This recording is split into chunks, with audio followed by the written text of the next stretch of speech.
bring you up to speed with some of the latest market updates. The JSE looks set to contend with mixed global markets this morning, with global focus squarely on the U.S. Federal Reserve policy announcement on Wednesday. Locally, the focus is on the results of the municipal elections as well as the fuel price hike. To help us dissect the latest business news, we're now joined by Independent Analyst Jimmy Moyaha. Jimmy, a very good morning to you. Always a pleasure having you on Newzroom Afrika. Locally, the focus is essentially on those results trickling in as we are monitoring the outcome of the local government elections. Have investors, interpreted the elections in any way at all? Good morning. Well, I mean, from an investor sentiment perspective, I think there are a few factors that investors are looking at and that they are starting to price into markets. As we know, the rand has always been a politically driven currency historically, and I think there will be some form of the sentiment or some part of the sentiment that's being weighed on these election results. But I think a larger part of the focus is around the midterm budget policy statement that was supposed to be released this week that's now been pushed back to next week, the conversations around the possibility of a new 35 billion rand social grant, and I think it's just a mixture of a number of factors that are giving rise to the rand sentiment and to the rand's weakness at the moment. Now, between the inflation concerns, the high fuel price locally, what are the other factors that need to be considered when it comes to perhaps what else is dragging the rand even weaker? Of course, I mean, as we said, although inflation is always a concern, at the moment inflation is a global concern.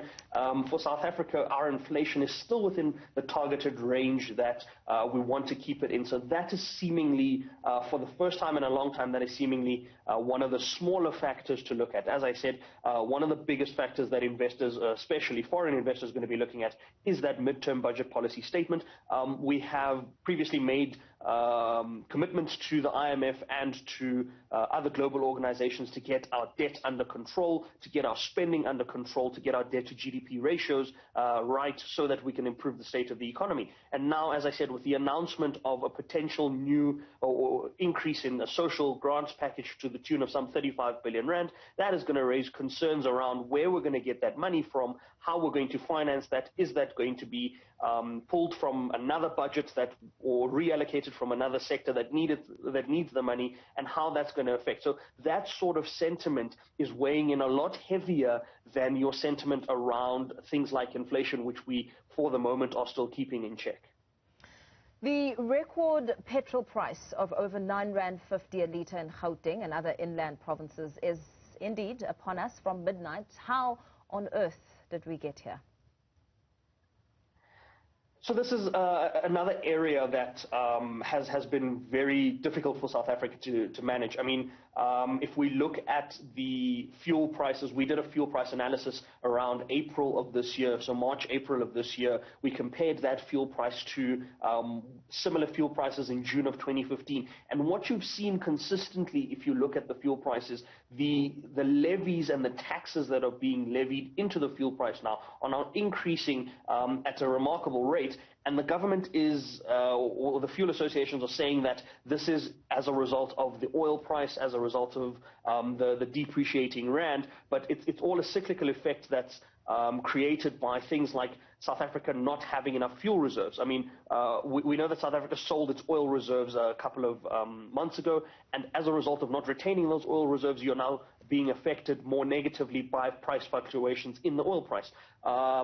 Other things that could be looked at is things like the slate levy that's now being implemented. I mean, if we look at the fuel price in April of 2021, that was already at around 17.32 rand, if I'm not mistaken, of which at that point already 36% of that was taxes. We've compared the fuel price in South Africa to the fuel price of neighboring countries like Eswatini and Botswana, where we actually supply them with fuel. And the fuel price there is significantly cheaper than it is here. And a lot of that, almost all of that, is down to taxes and levies that are being imposed in South Africa. So we're a large importer of oil, but we're able to export fuel to other countries cheaper than we are to provide it to our own residents. So I think there's a lot that needs to be looked at from a fuel perspective in terms of getting this under control and managing this better from the perspective of the fuel providers and the associations in South Africa. Now, very lastly, Jimmy, before we let you go, G20 leaders have struck a climate deal. What do we know, or what do we need to know about this deal?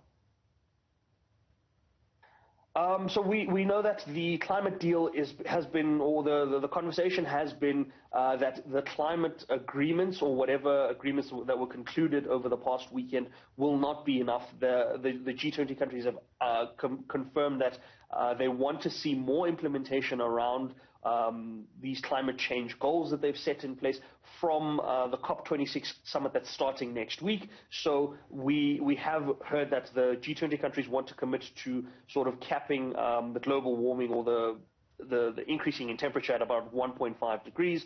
And on top of that, we know that the G20 countries account for about 80% of the carbon emission countries on the planet. So just between those 20 countries, it's definitely for them to make those significant changes. There have been a couple of commitments. Countries like the UK have come out to say that they want to back, or they're increasing their funding for green initiatives. They are also opening up to developing countries and giving them access to green technology.